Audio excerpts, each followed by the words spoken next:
Aya mata twaryoshye atestinga nkayo mutara umva ko nigize kongwe uyu mutozo ndawuta ku cyangwe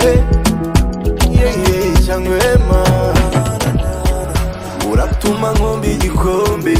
nta n'icyo uri buhombe